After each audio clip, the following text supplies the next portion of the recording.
Welcome to the Projector Movement podcast. My name's Charlie and I'm the founder of the Projector Movement, and I'm extremely excited to bring you this podcast from the whole Projector Movement team. We'll be bringing you stories, conversations, and life experiences as projectors. We first and foremost honor each individual at their core and let human design be a guide, not a rulebook, in our lives.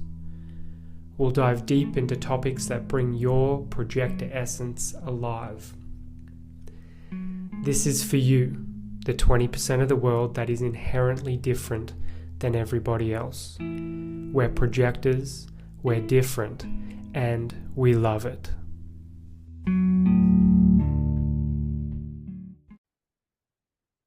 Hello, projectors. This is Sarah Lemmerman on the Projector Movement podcast.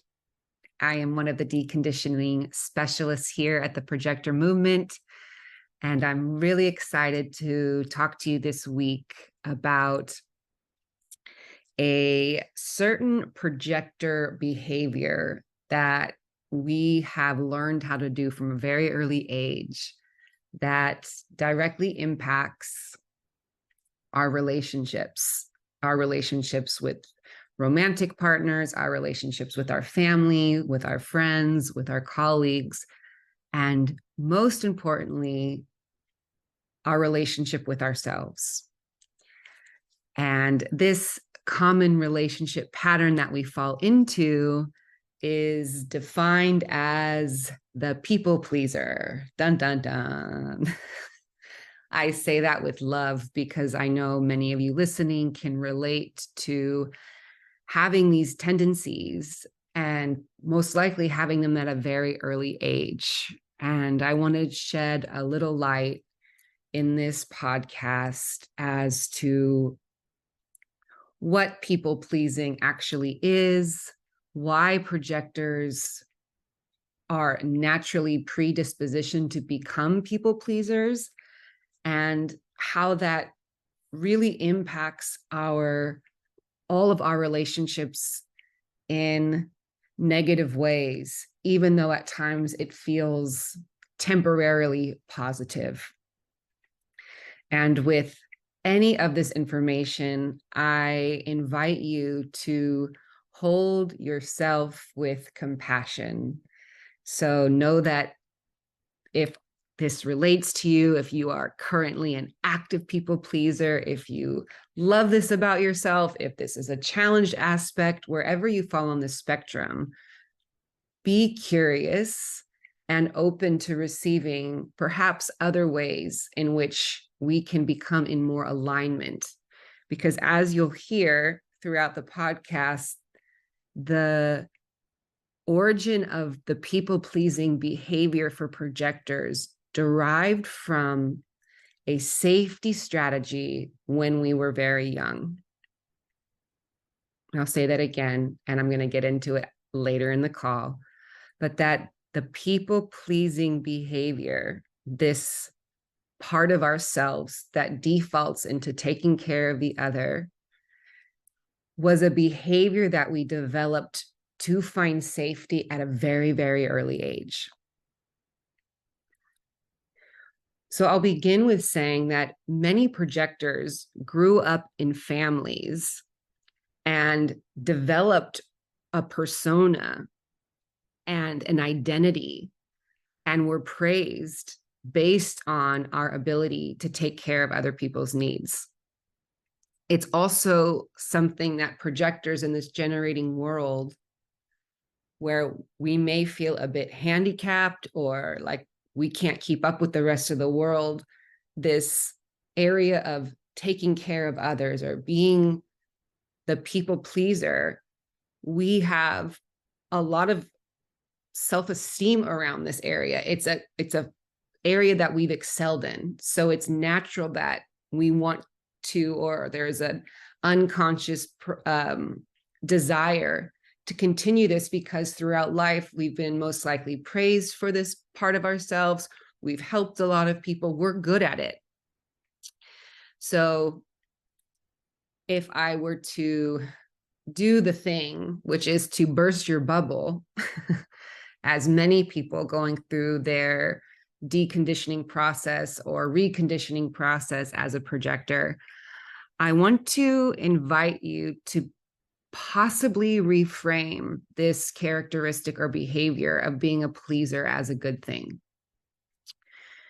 And as I was just saying, the truth of the matter is this people-pleasing behavior is actually a safety response that we learned at a very early age as projectors in attempt to get our needs met, which is also why the pattern of people-pleasing can be hard to break, because it was a strategy. When I say a safety response, another way of saying it, it was a fear-based response, because as projector children, our parents had no clue that we are fundamentally different than 80% of the world. Our teachers didn't know that we were fundamentally different, that we had a whole subset of instructions of how to succeed in life that were never given to us. And so as a child, when your needs aren't being met, or you feel like you're not fully being seen, and on an unconscious level, the projector child was very aware that there was a uniqueness about them that was either vilified or told, stop being so sensitive, or why can't you be more like this person, or wow, you're really good at taking care of your sibling. So we developed a behavior that got us seen in our family or praised and an attempt to feel normal. But the derivative or the root of this behavior that was developed was actually out of fear. And we'll get into later about why that matters and what we believe about ourselves, and why that when we begin to do this people-pleasing behavior, it really wreaks havoc on the relationship with ourselves, with our actual physical bodies, and our relationships with other people. So what exactly are characteristics of a people pleaser? I should just say a projector. No, I'm just kidding. There are other people that people please as well, but this is a definite default role for projectors, again, because we are really good at it. So some behaviors or characteristics of a people pleaser, just to define it, are saying yes to everybody, over giving, not having boundaries, which shows up as not knowing how to say no or take care of yourself before the other. People pleasers show up very anxious, there can be a nervousness in their field, in their energetic field. People pleasers tend to be passive. They can have a lot of pride around being the best friend or the best coworker, the best family member, the best spouse, or the best parent. There's a self-sacrificial quality to the people pleaser. There is also a codependent nature in the people pleaser, meaning that the self-worth of the people pleaser is enmeshed with the other person.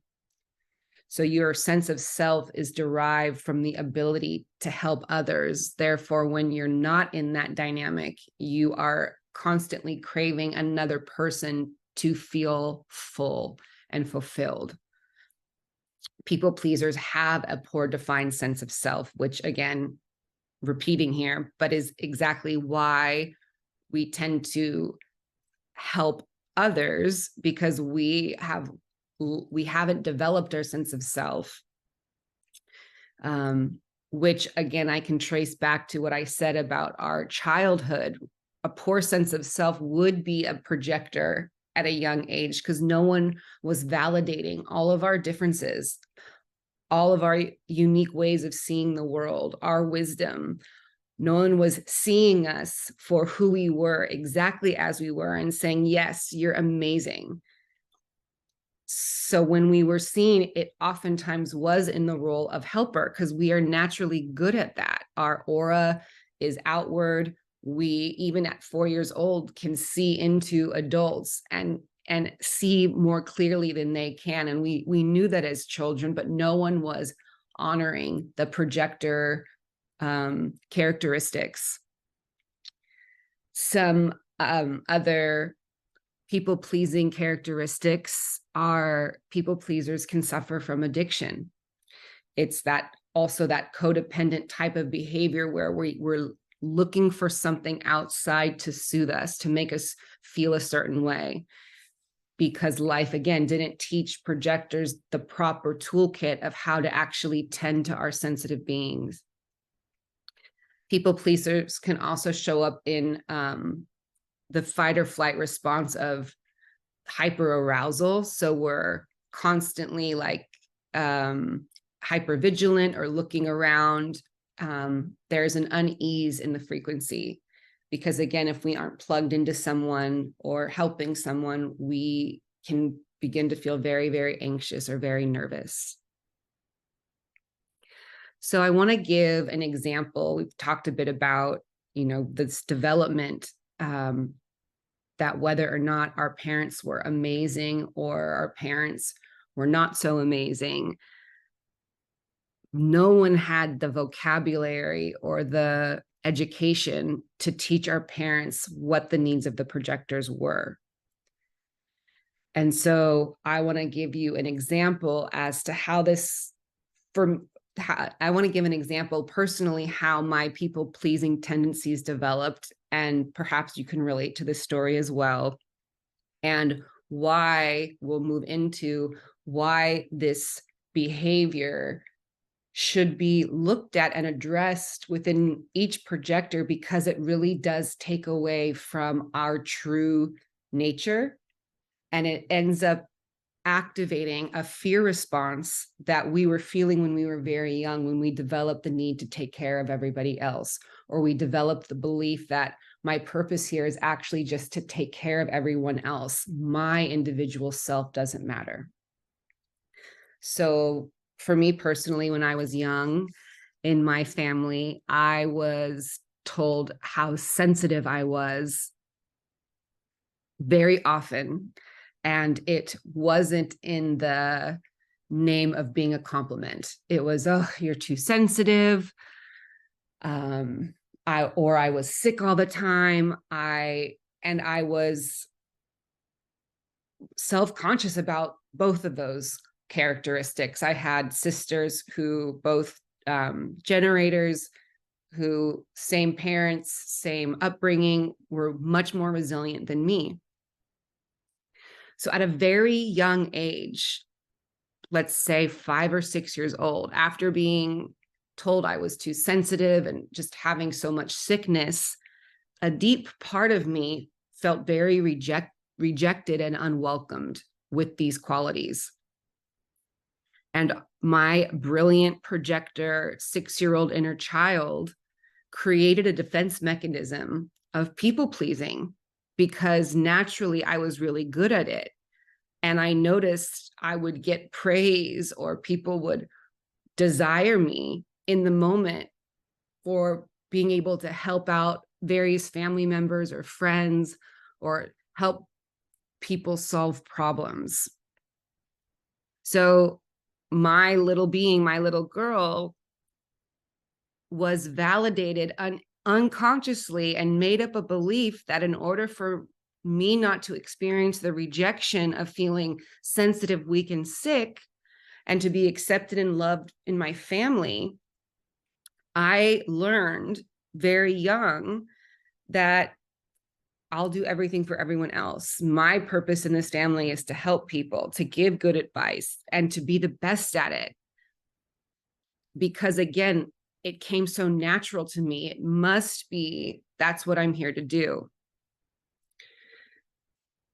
Not only that, I found safety and I felt seen and loved in that role. So it reinforced, again, this behavior.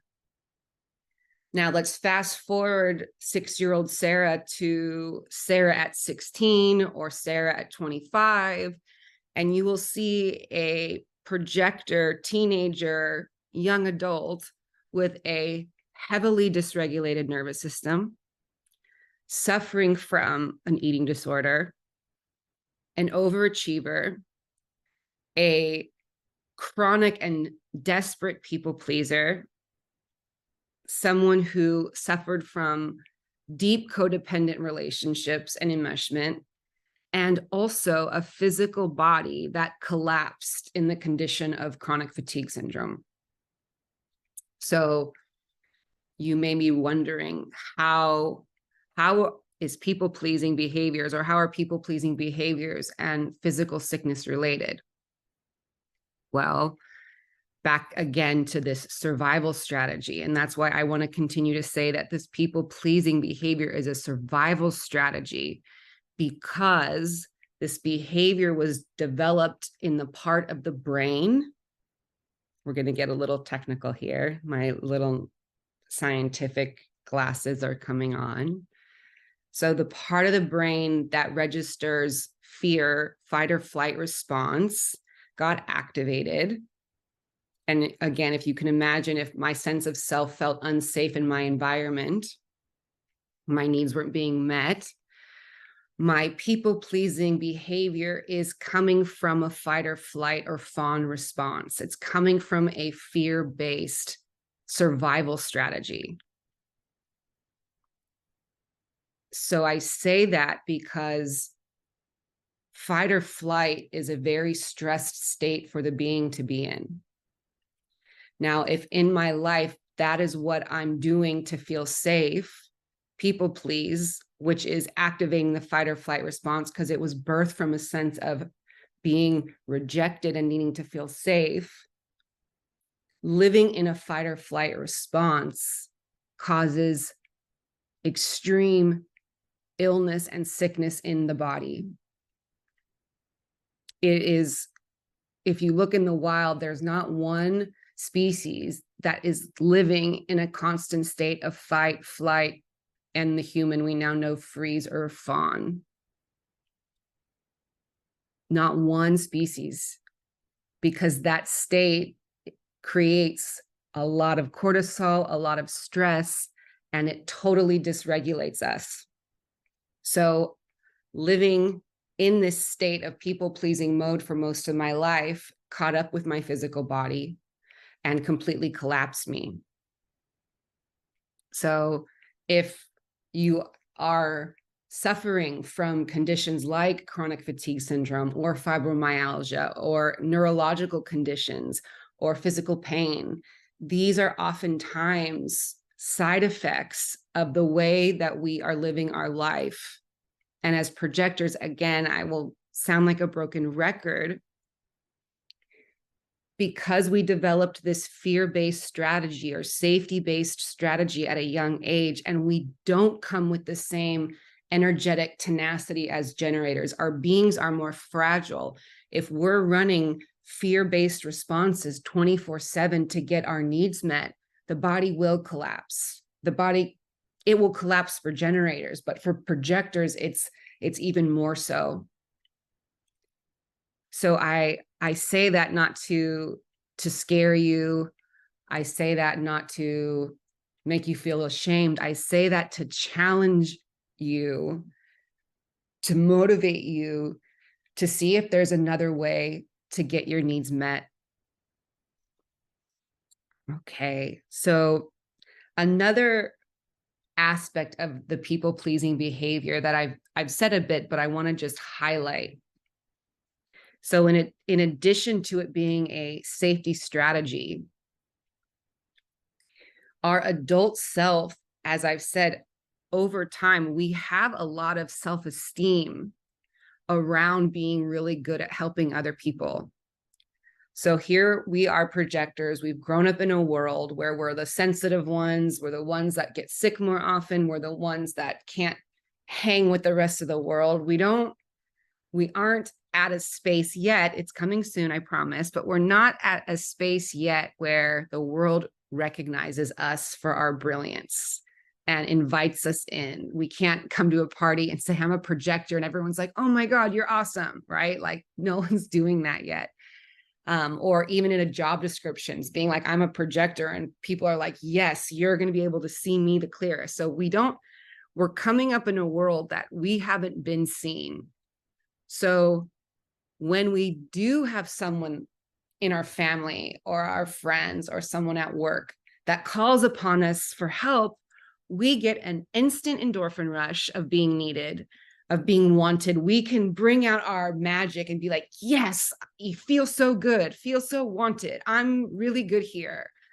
This is my stage. And we get to utilize our skillful ninja-like projector abilities to meet other people's needs. So this is also why it can be challenging and hard for us to break this cycle, because we do get a temporary feel-good high.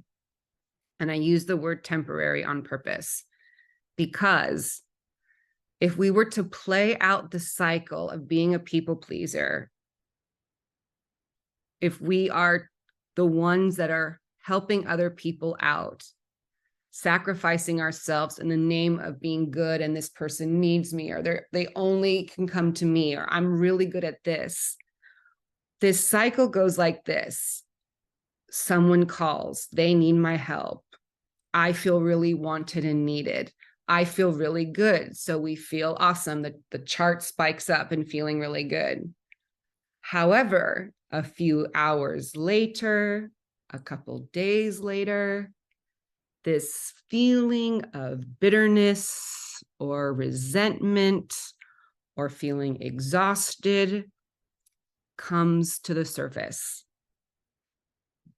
We start, not only we, our projector being registers, wait, I wasn't compensated here, truthfully, or I wasn't fully seen because people expect this of me and I'm giving away my magic for free.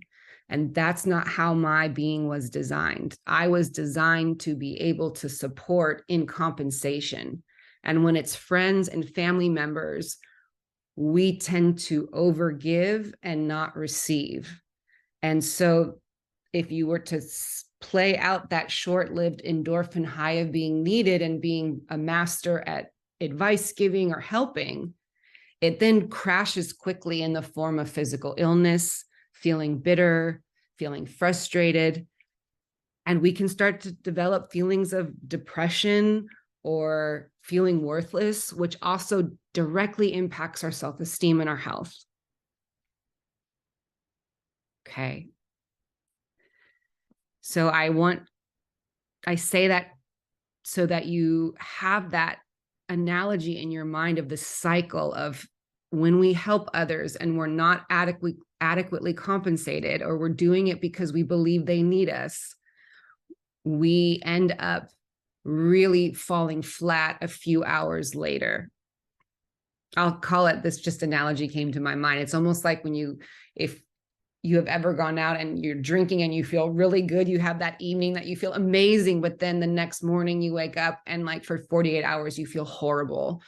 It's like a projector hangover when we do our people pleasing skills.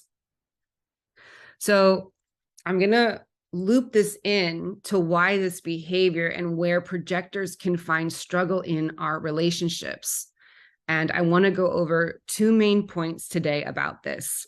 So what people pleasing creates is lopsided relationships, number one. Projectors tend to get taken advantage of. The amount we give out, we don't receive back. And again, our parents, our family members, our friends aren't compensating us or seeing us.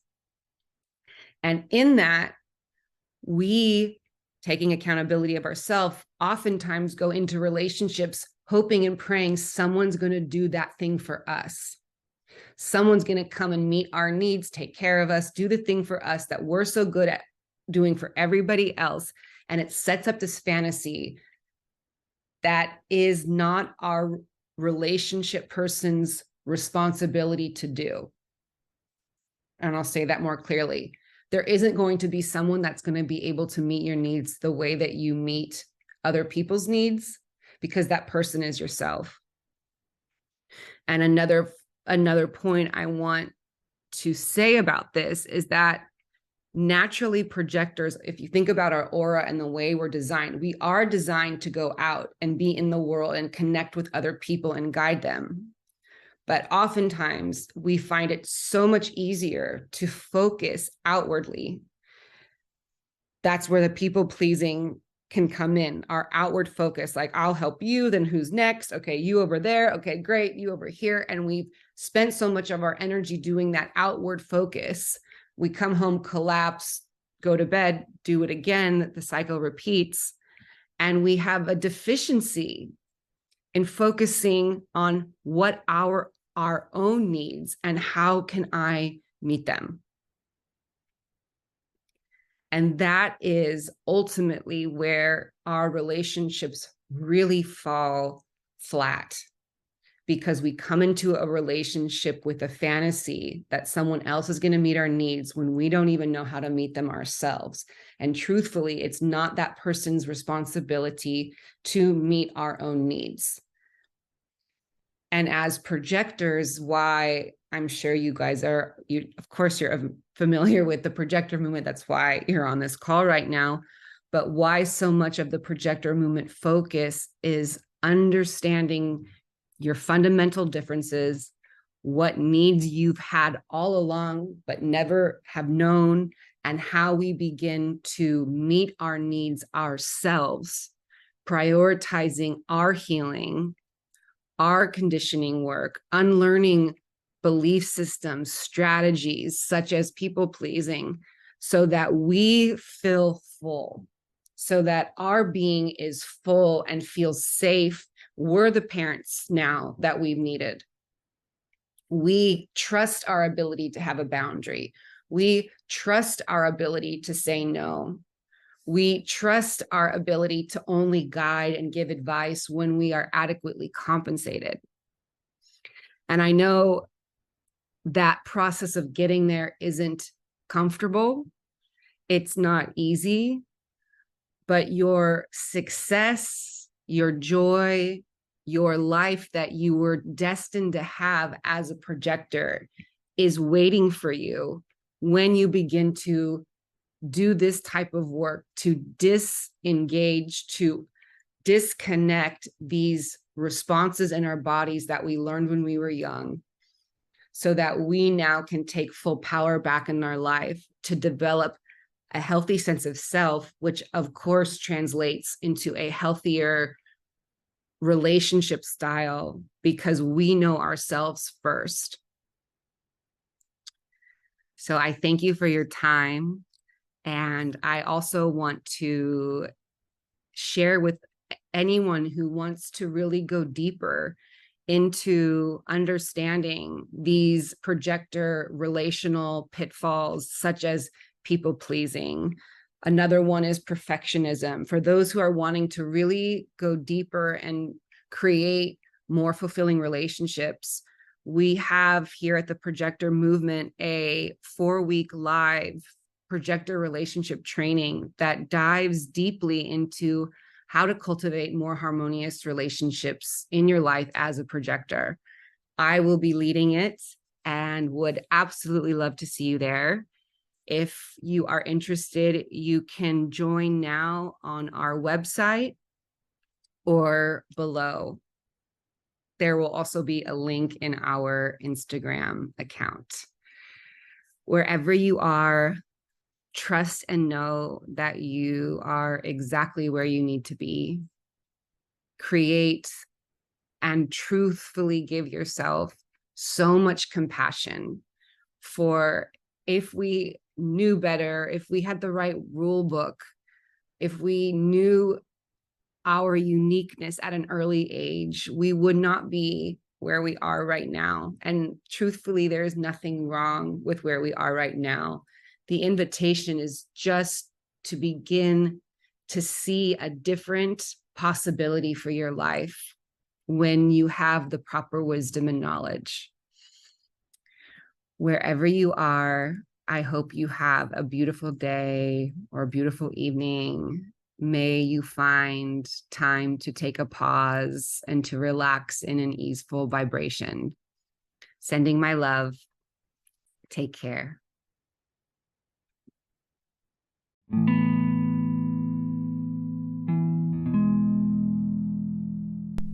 Thank you for tuning in. We love that you're here with us. If you're not already part of our community over on Instagram, come and join us at Projector Movement. We also have an amazing free webinar for projectors over on our website, along with some magical offerings that will serve as a guide in your life and will ignite your projector spirit.